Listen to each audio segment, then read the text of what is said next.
Welcome to This Organized Life. If you're a mom, wife, or coffee lover seeking advice on how to reduce clutter and reclaim time, look no further than your host, Lori Palau, founder of Simply Be Organized and author of Hot Mess, a practical guide to getting organized.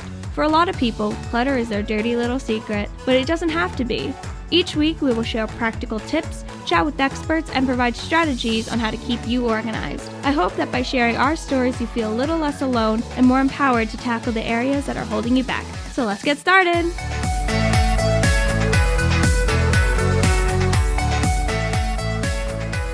Hi, everybody, and welcome to today's episode of This Organized Life podcast. I am your host, Lori Palau, and if you have been with us for a while, you know that we are going through this room by room series. And I have to say, I actually am loving it. Not only have we had some incredible guests sharing their tips and their wisdom, but it really, even for somebody who's organized, I find it's really helpful to just get this refresher of, yes, these are ways that you can approach these different spaces. And I've said it before, and I'll say it again, there's different kind of peaks and valleys where I think we go through these like bursts of organization. It's usually the beginning of the new year, spring cleaning, and then kind of that back to school September time, like end of summer recap.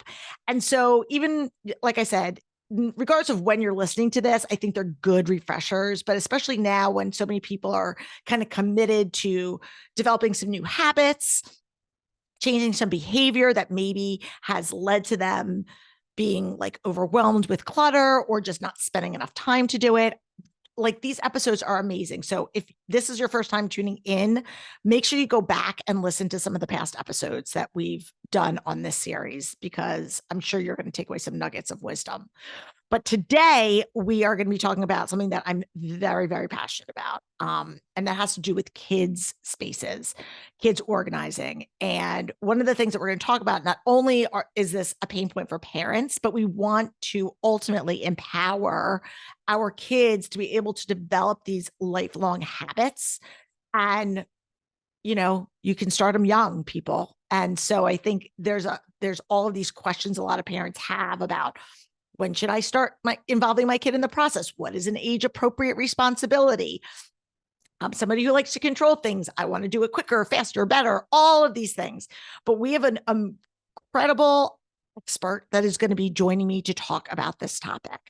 And if you are a longtime listener of the show, you might remember her from one of our previous episodes that we did, I think it was last year, all about travel organizing. And it's my friend Janelle Azar. And Janelle runs a company called A Meaningful Space. And she's based in like the Metro Detroit area. So for anybody that's listening that lives in that area, definitely look her up. But for everybody else in the interwebs, Janelle is, basically an organizing generalist, we'll call it. So she works with people over a variety of rooms and spectrums.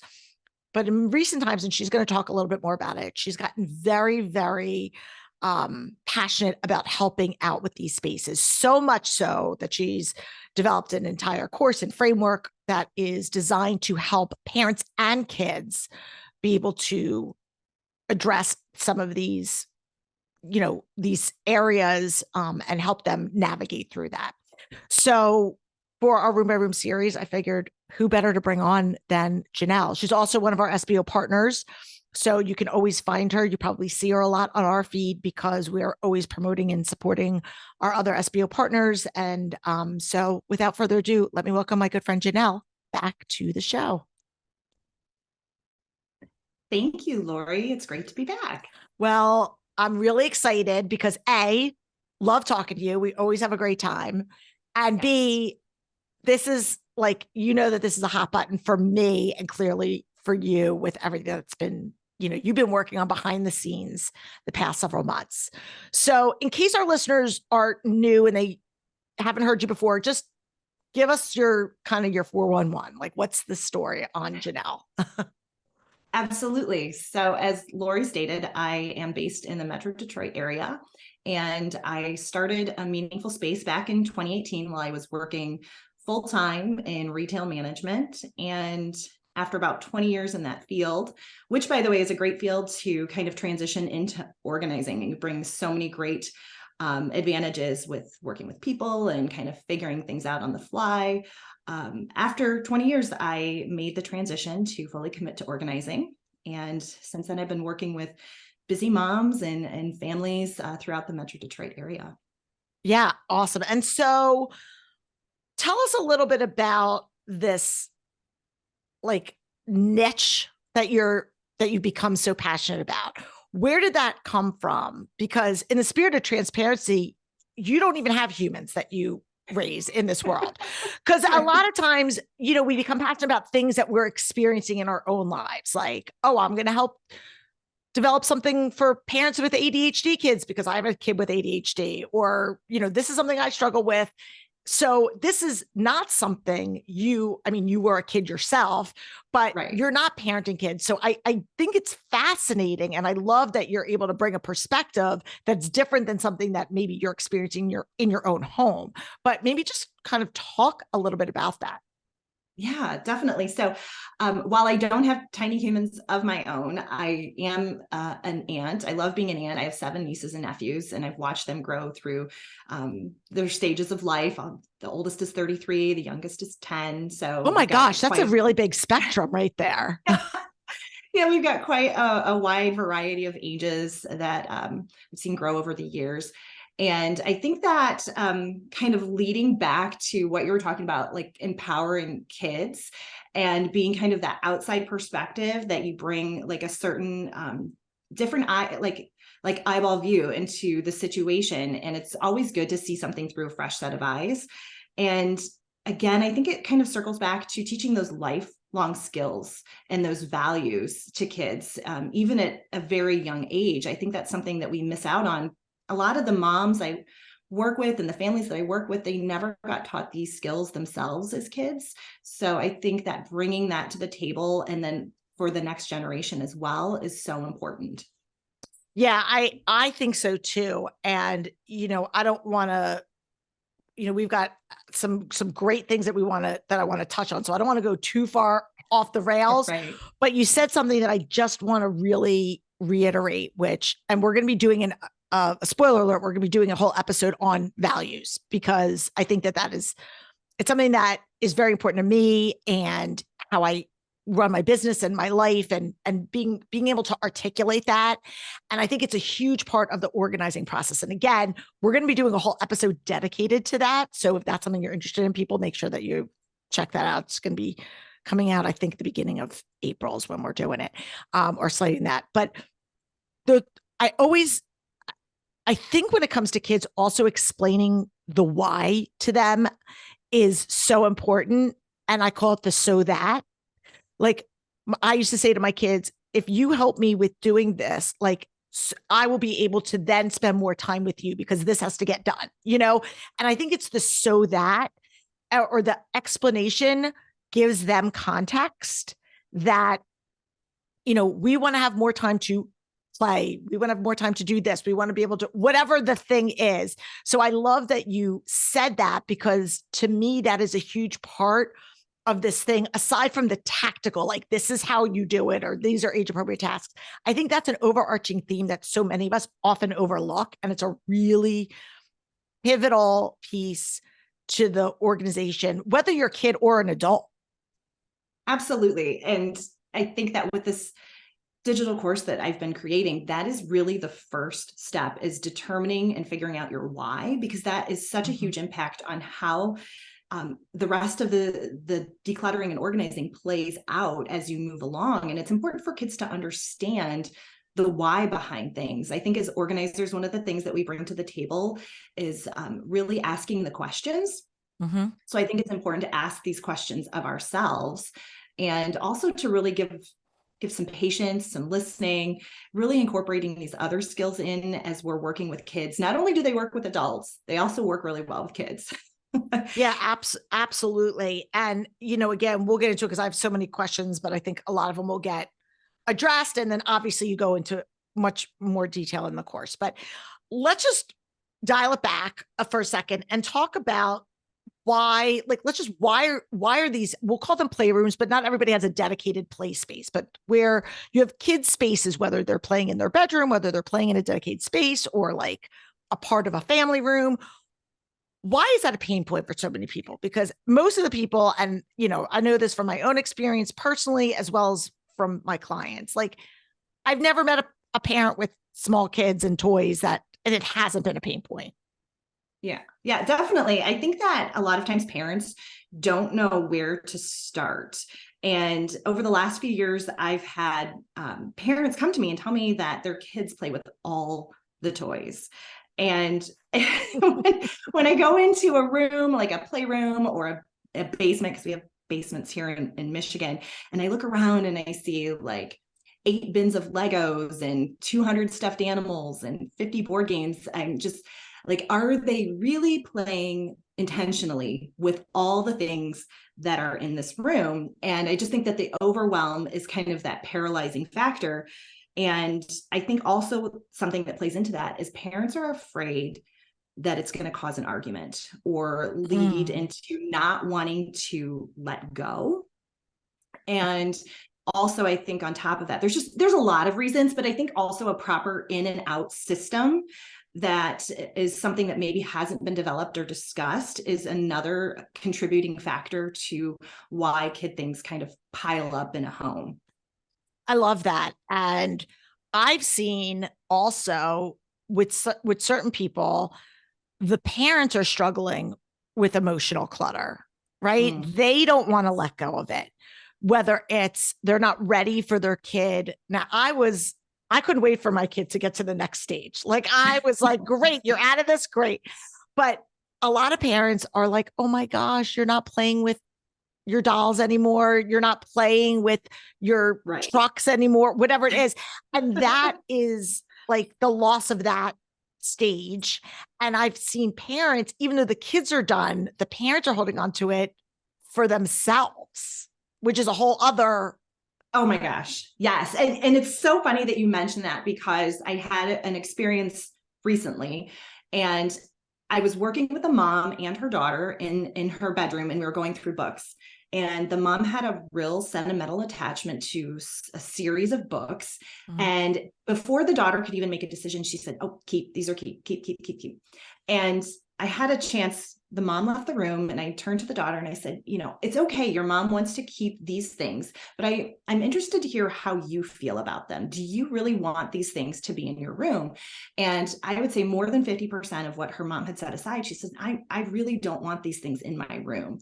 And I think it's important to address that. I think it's a fantastic point because you're intermixing and those messages that you're sending to kids about, yes, I want to let go and declutter of things in your space, but I still want to have that control or that say over what stays and goes. I love it. Now, I'm curious, in that situation, did you recommend, because I would have recommended, we're going to keep them in a memory. Like if the mom's like, this is a series, I want to keep it for my grandchildren or another kid or whatever, this is whatever, that's fine, but it doesn't need to live in her home because it's not something that was relevant and important to her.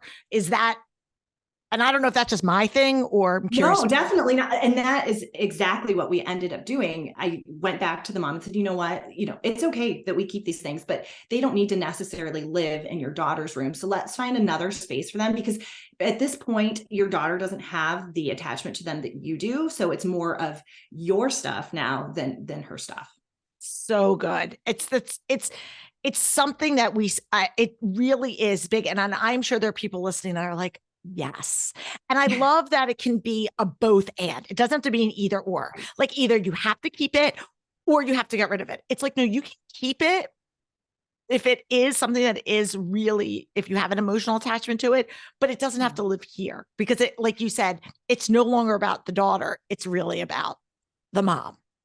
Absolutely. And I think that's something else that's important to recognize as we're talking about that is that when you're deciding about whether to let things go or not, and this kind of ties into that emotion a bit, when you say we have to keep something because it came from someone, I feel like you're really attaching the thing to the person versus, the thought and the feeling behind why it was given.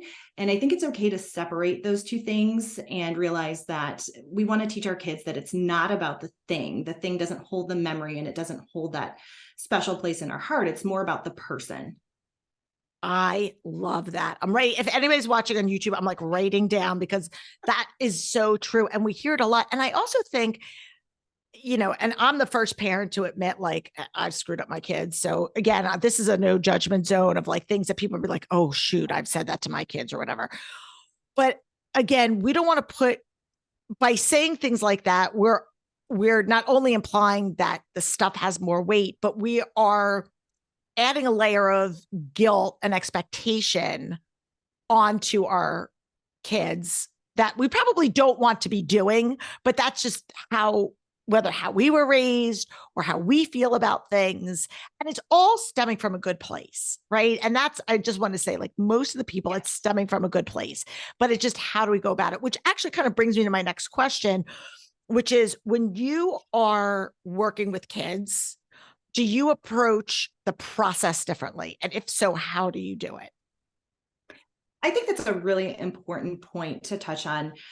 When I work specifically with kids one-on-one, I like to do it with the parents kind of not, in the room. So kids are more inclined to be a little bit more open and honest sometimes with a stranger or with someone that they are kind of on their best behavior with. And when I work with kids, I try to adjust what I'm saying and my approach to the age that I'm working with, because I think you can start as early as 4 to 5 years old with Which kids. is, of course, just my next question, because I'm sure people are going, at what age? Yeah. Right. But you have to be really thoughtful. I would say you can get maybe 10 to 15 minutes out of kids that are maybe in that 4 to 7, 4 to 8 age range. Mm-hmm. And you can tell when all of a sudden it's starting to like taper off.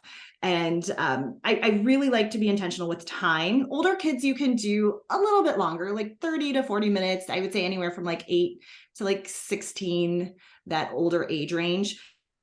I think it's also important to note, this is not going to happen overnight. This is going to be several conversations and really talk about getting into a routine and building a habit. Mm-hmm. And I think that also part of this process, again, going back to having conversations and listening and being patient, trying to be as objective as possible, like you just said, a no judgment zone, really trying to pay that forward to our kids when we talk about their spaces with them too. I love it. I think that's great. And I know when I work with the kids, when I have the opportunity to work as a professional organizer, like when I'm coming in and I'm trying to make a decision and the kids aren't there, right? And they're at school, it's like, well, I don't know. Are they still playing with this or not? Like, I think they probably outgrew it, but I don't know. Maybe they are, maybe they're not. And there's a lot of ambiguity. And half the time, parents don't even know all that their kids are playing. You know what I mean? Like, especially as they get older, when they're little, you're interacting with them. But when your kids are 8, 9, 10, 12, do you even know what they're like, what stuff they want, or would they miss it if it was gone? And so when you have the opportunity to sit with your kids and ask them, and I know when I have clients where I even say to the kids, can you just go through this cabinet and just put them in the pile in the corner, any of the fill in the blank, games, Legos, whatever it is that you're like, I don't play with this.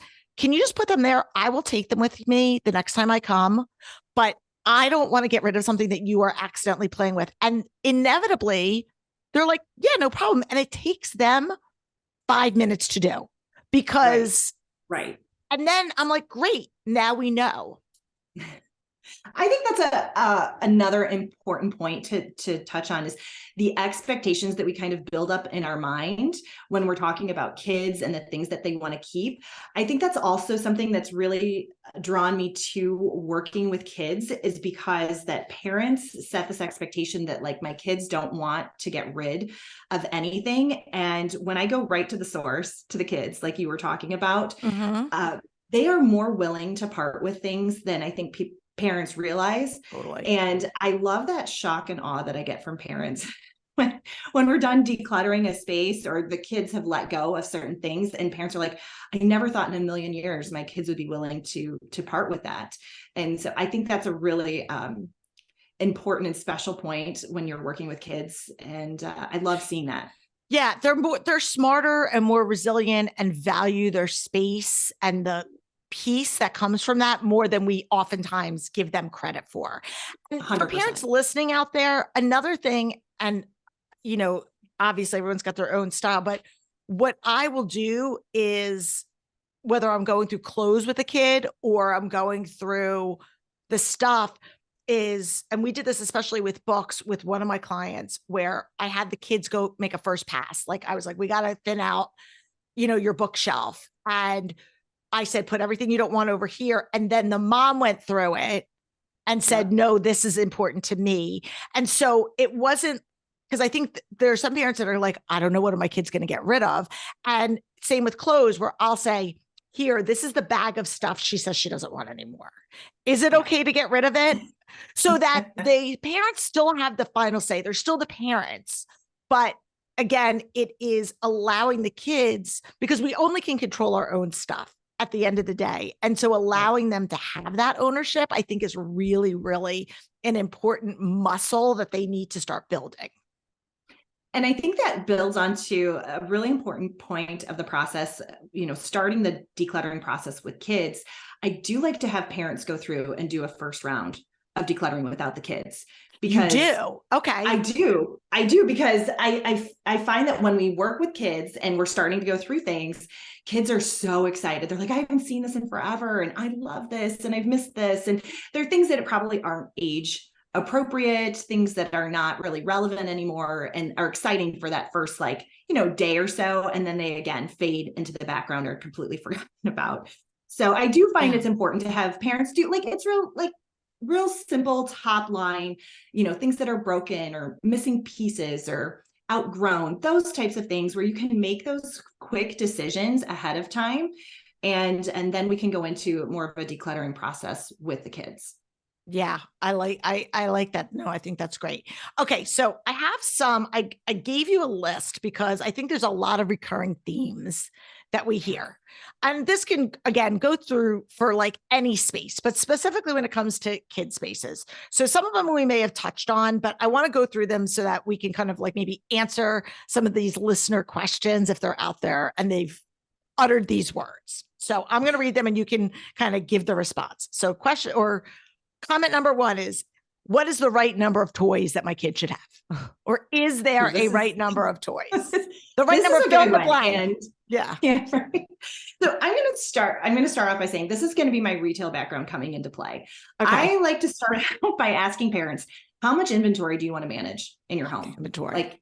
Think of every piece that you own in your home as inventory you have to manage. And then it's something you have to keep track of, something you have to make a decision about.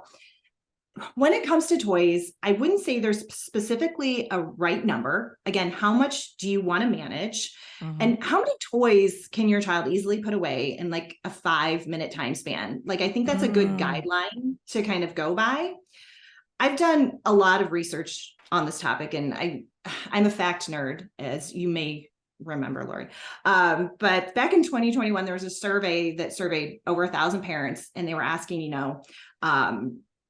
how many toys does your kid play with? And 8 out of 10 parents said that their kids play with less than 20 toys, which, I honestly, at any given time, I could definitely see that. And the average home has probably about 100 toys on average, which I think is such a huge differentiation between what we own and what we use, which is true with a lot of things in our home. Yeah, absolutely. And I would even say, and again, I have big kids, right? So it's been a while since I've had my own kids playing with toys, but I felt like my kids went through categories, like phases of categories. I'm really into Littlest Pet Shop, so I'm playing with that. I'm really into Legos, so I'm playing with that. I'm really into this. So it wasn't so much that, they had, so maybe they had a lot of Legos, but they were into that. And it's okay, so me even cycling out, even if you're not getting rid of it, if you have the space to cycle out, the kids aren't playing, maybe they'll come back to it. Sometimes kids will go in and out of it, or maybe you've got a sibling that's coming up the pike that might grow into it. But removing the stuff, it's almost to me like when you're in your closet and right now you're wearing sweaters. So I don't need to be looking at my bathing suits because I'm not wearing them right now. They're just kind of like clutter in the background. So I'm just going to remove them for the time being. Now, not everybody can do that. And that does take some intentionality. But I think looking at like where your kids even, what are the categories that they are playing with? I think that's so true. And I think as we get into talking about like kids and letting go, that the toy, I call it toy vacation. And I think that that's something that you have to consider if it's right for you. Again, it is something that you have to manage, but it's a good way to test out the theory. Will they notice that this is even gone? And I have a client that I worked with about 2 years ago, and she had 2 young daughters, and they had these Disney desks that they had in their rooms, and she'd been trying to get rid of them for a good chunk of time. She would ask the girls and they'd say, no, we want these things. But as we're walking the space, these desks are covered with clothes and like other things, and they're not really being used for their purpose. And I said, you know what, let's try it out. Let's test the waters. Let's remove the desks from the room. Let's put them in a place, A, where the kids will not see them, can't find them. B, put a date on it because it has to be time sensitive. And then C, if they ask for it, then let's try and work it back in some way, shape, or form. And I will say the kids never asked for them. It's been 2 years since that happened, and they still haven't asked about them. So again, I think it goes back to that expectation that we might set for our kids, saying, oh, I don't think that they're going to let go of things, or they're not ready, or they're going to, put up an argument about it. So definitely a good way to test the waters. I love it. And I used to do that with my kids, right? Like if they're like, no, I need this. And I'd be like, okay. And sometimes, and I've done it both ways, where sometimes I've let them know, hey, we're going to put this in a bin, and I'm going to put it like, and if you ask for it, I'm happy to get it. And other times I just went ahead and did it. And they didn't even notice. So I've tried it both ways, where I'm super transparent, and 9 out of 10 times they've never asked for that item and they were fine with it. And again, we touched on this, and you and I were talking, we're going to be doing a live coming up down the pike. So just stay tuned for that, people, because that whole emotional attachment, there are kids that will say, and it's not driven by the parents, I do need this. I do have this emotional attachment, and the kids really are. And there are legitimate reasons why some kids do have attachments to things. Sure. There may be trauma in the past, and their stuff gives them a sense of security. I mean, there are like real reasons why sometimes people feel the need to hold on to things. And I'm wondering, and we'll talk about this more when we do our live, but like, how far do you push with people? Like, what is that? Like, do you, like, as a parent, because again, you might be like, come on, we got to get this. Like, you can't even see the floor or whatever it is. And the kid's really reluctant. Like, at what point do you just say, okay, we're going to hit a timeout right now? Yeah, I think that it's important to, recognize when, kids have maybe had their limit. But I think it goes back to, again, having those conversations and talking about the why we're doing this, why it's important, and then setting some expectations into place, talking about, what would make sense in your room, things having a home, being able to see the floor. Here's a big one: no food in your room. That's my big rule. That's your like. I was like, I don't want any feral rodents or critters or anything coming in here. No, we're not. Yes, there's some. Yeah, setting some expectations, so you have a baseline where you can kind of revert back to and kind of say, okay, these are the things that we've talked about that are really important to us and to our family and to our home, and how can we incorporate what you want to keep into the plan that we started to create. And I think that that's a good starting point. And I also think that, for kids that are having a hard time letting go, I'm not above like a reward system of some kind. Like, here's a donation box. Let's kind of fill it up with some things. And then in return, you get, an experience, or, your favorite snack, or even money. I mean, way that you can kind of like, I'm not above bribery in the right. Right. Yeah. In healthy doses, it's fine. Yeah, exactly. I think too that it's important to start the process with yourself. I think it's important for kids to see you setting the expectation. Like if I'm asking my kids to declutter their space, I think it's important to show that I'm willing to do the same with my own things. And I would suggest starting with a place that's more of a neutral space. Maybe you start in the pantry. Maybe you start with a cabinet or a junk drawer or whatever the case may be. So you can start to incorporate what it means in a way that maybe isn't as personal to kids, and they're not feeling like they're letting go of their stuff. So building on that, I think, is also very helpful. Yeah, I was just having a conversation with somebody yesterday, and we were talking about modeling healthy behavior and letting your kids see that, right? Letting them see that.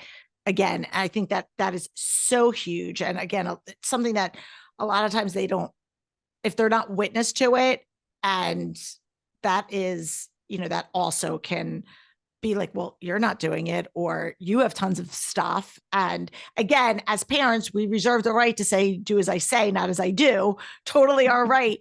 But it does add some credibility to us when they see this behavior modeled. Definitely.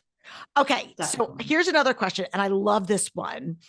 How can I limit the items for my kids that come into the home? And we're talking birthday presents, Christmas, Hanukkah, whatever, grandparents, all the things. Like they go to a birthday party and they get a goodie bag. And do people still do that? I don't even know, but yeah, people still do that. Oh gosh. But like, so you, let's say it's not coming from you. Let's say you're setting a healthy boundary within your home, but then people are giving gifts.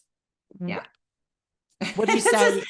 This is huge. This is like such a hot button topic for parents when I talk with parents. And I think it's important what you just mentioned, boundaries. I think it's important for you to have boundaries in your own home about what comes in and what comes out. And just remember, this is your home. So you have the right to say yes or no to things that are coming in or out. And I know that it can be challenging when you have people that are wanting to give and be generous. And I would say that encourage family members as much as you can to gift consumable gifts or experience gifts if you can. I know that not everybody's going to be respectful of that request or understand that the decluttering journey that you're on. So I would say, again, it comes back to you and your boundaries. If, say, for example, you have 20 gifts come into the home, then maybe have kids pick 2 or 3 favorites and start there. And then the rest you could either put into like a toy rotation or vacation. And then there's also the possibility of donating too. If you've started that conversation with your kids, maybe there are things that are not as exciting or they didn't really want, those don't have to come into the home. They can be donated out. Absolutely. Or regifted, people. Like if you can also regift it. Both. I mean, and I think I've told this story on the show before, but I think it's funny enough to bear repeating. So years ago, so Logan, my younger one, has a little bit of like a no filter when it comes to, just things like it comes into her mind and she just like go with the flow, and not in a mean and malicious way, but just, she just says it like it is, kind of like her mom. Yeah. Anyway, she had gotten some gift and it was, I don't know, it was like cheapy makeup or something like that kid stuff. And I had some kind of hard and fast rules about like, yeah, we're not putting that CRAP on your face. So, and no shame. I'm not judging anybody who does, but that just like, that was one of those things where I was like, yeah, no bueno. So that came in and I immediately was like, Logs, that's going right in the regift pile. Well, she had a birthday party that she had to go to. Fast forward, like whatever, months later. And I said, why don't you go down there first and see if there's anything in there? Because I have this thing of like new gifts, but we just aren't using them. I said, go and see if there's anything in there that you would want to give. If not, we'll go out. So she pulled this thing out and I was like, okay, fine, whatever, you can give it away. And I know that's kind of shady. Like I won't put it for my kid and I was good enough to pass along, but you could judge me. Anyway, she goes to the party and my good friend Danielle drops her off, and Danielle knows that like Logan has no filter. And Danielle calls me afterwards. She gives the gift and the girl opens the gift and loves it. And she's like, oh yeah, that was from the regift pile that my mom wouldn't let me have. And so, and I was like, oh my goodness. Like we didn't need to share that. Like we didn't share that. And Danielle was like cracking up and I go, okay. Great. Now they know that I'm just talking. Yeah, So I guess that's one thing you have to think about. You're just going to have to own that. and I did. I was like, okay, well, you don't have to say that. You don't want them, but I have done both with the donation. I actually have one client who has kids that are very, very close in age, like a year or so apart. And whenever they get like birthday gifts or Christmas gifts, they usually get two of them, right? So like people will just make it easy, especially around the holidays, and we'll go, okay, we're going to give both the boys this book. But the reality of it is in the home, we really only need one book. We don't need both. So they had a lot of duplicates of things that they really didn't need to, toys, games, whatever. And so we had a game closet because they had the space to do it. And we had a game closet for all of those duplicates. And then we would save them for like Toys for Tots or if somebody was doing some sort of a toy drive. And so whether you're getting duplicates or you just want to set those aside, if you have the space to do it, save them up and do it for those who don't have. I think it's a great way to do it. Absolutely. I think that's an important point. And I think we were going to touch on that pretty quickly here about donating. I was going to say that moves right into our next question, right. which is donations. Right. Yes. Yeah. So donate immediately. Like do not let, especially toys, lay around the house, even if they're bagged up. I can't tell you how many times that I've worked with parents and they said, oh yeah, we decluttered, but the kids found the toys and they've made their way back into, the play space. So I definitely encourage you to, like, as soon as the decision is made, like, make sure you schedule yourself some time along with this decluttering session to, drop the donations off. And, that's even a great way to have the kids, learn as you take them with you is wherever you're donating. And again, there are so many great places, daycares, schools, shelters, doctors' offices, hospitals. There's so many great places for you to take donations for things that your kids have outgrown or don't use anymore that are in good condition.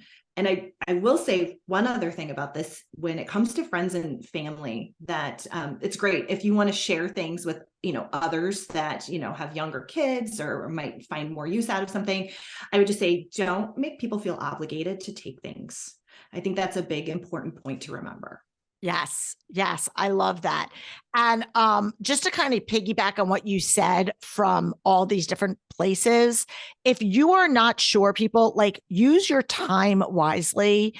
And if there are a couple places that you want to donate to in your local area, whether it is a daycare or a shelter or something, or even a hospital, I know that there are some places that can't take certain things for like health reasons or this, whatever it is. So before you load up your car and drive, just double check. It's worth whether checking out their website, picking up the phone and calling and just say, hey, I have X, Y, and Z. And they may say, yes, if it's unopened, we can take it. But even if it's opened, even if you have all the parts, there are some like legal health restrictions that certain places can't take it. So just to save yourself time and frustration, double check those things before you go out there. That's just my little public service announcement.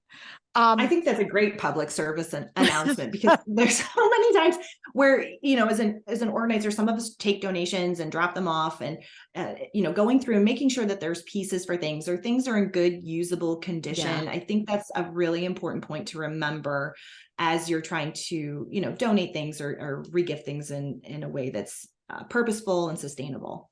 Yes, absolutely. Okay. So my last question from the peanut gallery is, at what age should you, what age should you get the kids involved, which you kind of said. I think you can even go a little younger getting them involved, but really here's the biggest part. When should you stop doing it for them? Like parents cleaning up for their kids. And again, we're making blanket statements, people. We're overgeneralizing. Everybody's got nuances depending on their emotional, neurologic development, all of the things. But do you have a somewhat rule of thumb on this process? I do think that, as you start this process and you've built these habits and routines that kids, by the age of like 6, 7, like they should be able to get into their room and, with the set expectation, because that's another thing. Like, what is the parent's expectation of a clean room versus the child's expectation? I think, again, setting those ground rules and making sure that you've put that in place ahead of time is very important for your sanity and for that relationship with your child as well. But I do think, as young as 6 or 7, you should be able to say to your kids, okay, I need you to pick up in your room and put things back where they belong. And they should be able to have a basic understanding of what that looks like and what that means. I could not agree more. And I just want to make a very clear distinction for people listening out there. There is a difference between going through the decluttering process, which I believe for the majority of people, it's helpful to have some sort of an accountability buddy, whether that is a parent, whether that is a friend, whether that is a professional organizer. I think the process can get overwhelming. And even for me, I like to have somebody to bounce ideas off of. So I think when we're talking about we're going to do a purge, a decluttering, that is something that you should encourage a conversation, and that could be a team thing so that you're not dealing with it all by yourself. What I think Janelle's talking about, and I just want to be super clear, is about once that's done and we've set up the organizing system, being able to go in there and do the cleanup process yourself, going in there and saying, okay, you've been playing, now it's time to, and I love the thing which I talk about all the time was being specific. Put the books back in the bookshelf. Put your toys back in the appropriate bin, pick your clothes up and put them in the hamper, whatever it is. That very specific, because like you said, in our minds, we have a picture of what an organized space room is. And to them, it might just be like, as long as you can see the floor, who cares if everything's shoved under the bed, or shoved in a corner. And they're not wrong. It's just a matter of what is that expectation? And so absolutely. I love that. Absolutely. Yes. I wanted to get into like some other things. I think we're kind of going to be running out of time. But I want to know, we're going to tease it out and we'll talk about some other like tips and strategies during our lives. So you have to tune in for that. Yeah. But I want to know, I'm not a product pusher, people, but I do believe that there are certain products that I think can be helpful, and also products that can be harmful in the sense of like, this is not a good solution. And I'm wondering if there's any kind of staple type products that you really think are good when it comes to kids stuff, and maybe ones that parents should avoid. I think this is an excellent question, because I feel like this is sometimes where people trip up because they feel like their systems failed them. And I think that, taking the proper steps of decluttering and having those conversations first will really help you. And there are some certain like organizational tools that I think are very helpful for kids. And I think in conjunction with that, having some sort of limit as to what you can have is also a great purpose of an organizational tool. Yep. I love to use fabric bins. I love the ones from M Design. They have like a clear front window, so you can eliminate the need for a label. It works really well with like younger kids, so they can see where to put things away or what's in a specific bin. I love, obviously, the cube unit systems that can hold those bins. They can hold some bigger toys on top or inside the cube. Three-tier rolling carts are great for crafts. Love. They're like my new go-to. They're my new go-to for everything. You could do it for makeup. Right. You could make an art cart. You could do for, love. I did one for spices yesterday. They are so fantastic for electronics. I've done kids electronics on them before. It's just so great, because especially if you're in a space that's multi-purpose where you might have guests, like if you have a cart where you can just roll that onto into another space, but everything still has a home, but it is mobile, which is really nice. And then I would say on the opposite end of that, like as kids get older, you can get a little more granular about labeling or creating some categories. I think with little kids, it's important to keep it very simple, because you're basically, as the parent, going to be holding the organization together. Like you're going to be responsible for part of that.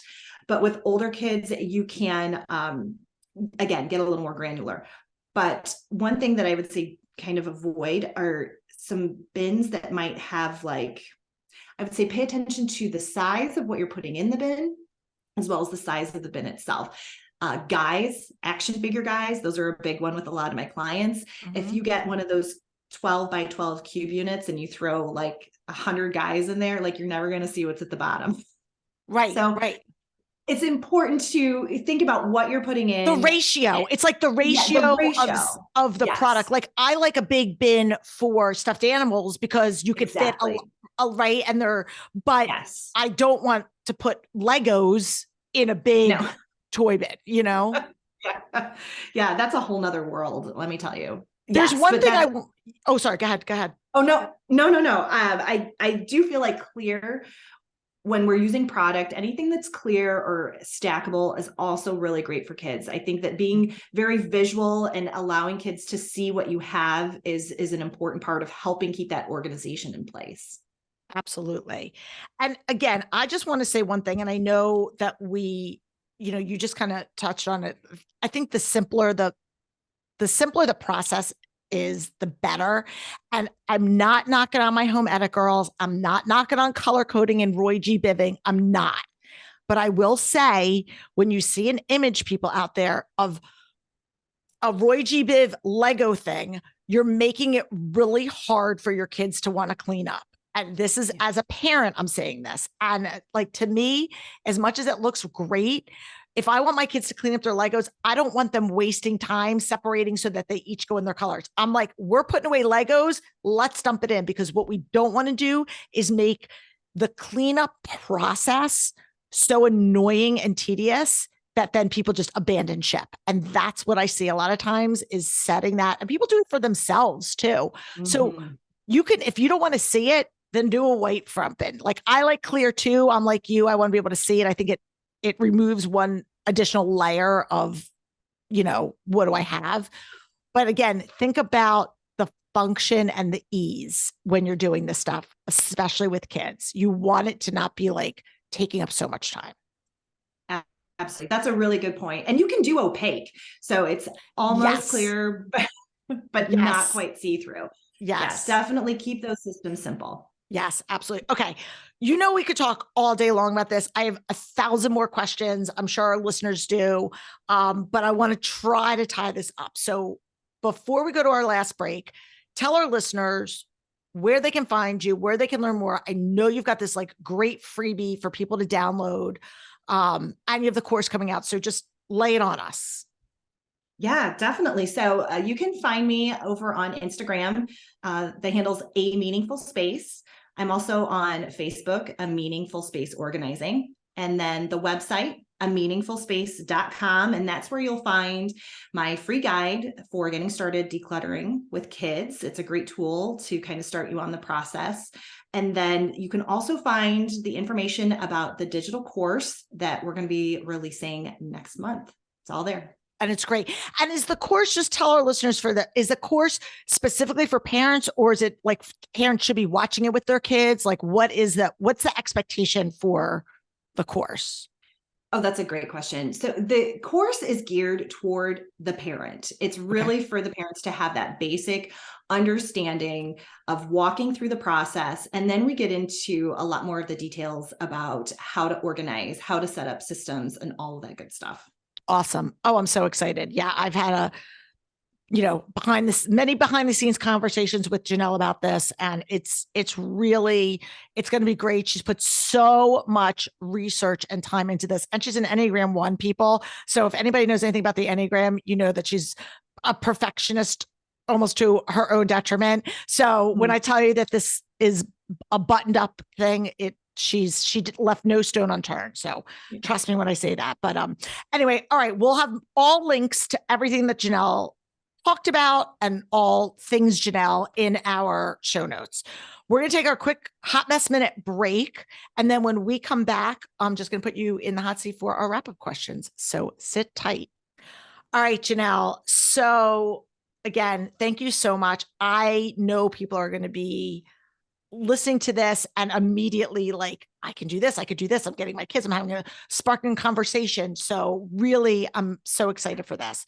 Talking about inspiration, and you've been on the show before, so we ask about what books you're reading or have read that inspire you. Is there anything new? What'd you say last time? I don't even remember. I'd have to go back and listen. Do you remember? I think I was talking about a book by Kathy Heller about don't keep your day job. I think Oh, you that's what I did. said You did. Yes. last And for time. anybody that's like new to our show, we ask all of our guests this question and we have compiled a Goodreads list. And so by year, so all of our guests for that year, we have a list of all of their recommended books. So if you're like, I want a new book to read, I'm not really sure, go check them out. So, all right. So what's new in the horizon since last we spoke? Yeah, so I'm a reader. I love to read. I'm all about fiction, nonfiction, all of the things with reading. I just love it. So I just finished a book, and I don't know if I don't think it's on the Goodreads list, but I just finished Soundtracks by John Acuff. Yeah, you know what? I know that there are some other John Acuff books. I don't think anybody said Soundtracks, but Oh my gosh. Let me tell you what, this really delves into the power that overthinking has over you, your life, your actions. And as you mentioned, I'm an Enneagram 1, so I can totally relate to overthinking just about everything. I love this book because he uses humor and like really relevant stories to talk about how soundtracks, the things that we kind of tell ourselves, shape our lives, and how you can rewrite those soundtracks in order to help like propel yourself forward and gain momentum with things that will actually serve you in your life. You know what's so funny is I'm a huge John Acuff. I follow him on LinkedIn and on social media. I know his work. I don't think I actually ever read it, and I'm going to buy it right now. Like as soon as we're done. It is so I don't good. think I ever read, like, and I've heard excerpts from it. I know the book, but I don't think I ever like actually read it myself. I'm going to go read it. I think that'll be so helpful. So yeah, it's a great book. Janelle. And then, okay, in this particular season of your life, where right now do you feel the most organized and where do you feel like a little bit of a hot mess? So I don't even remember what I said last time, but I don't know how to do a comparison. I don't know, but I feel most organized right now. I just had my pantry remodeled and it was the best. I did. It was the best gift. It was like my birthday and Christmas all wrapped into one. I feel so organized. Like I had one of those builder grade pantries with the 2-foot deep shelves and 2 feet between each. It was just like, it's hard to organize. You do your best, even as a professional organizer, but literally it was the best money I could have ever spent or invested. Oh, that's so fun. Sometimes I just go in there and stare and I'm like, this is, it's like pantry porn. You just go in there and yes, exactly. So that's where I'm feeling very organized right now. And what about do you have a hot mess?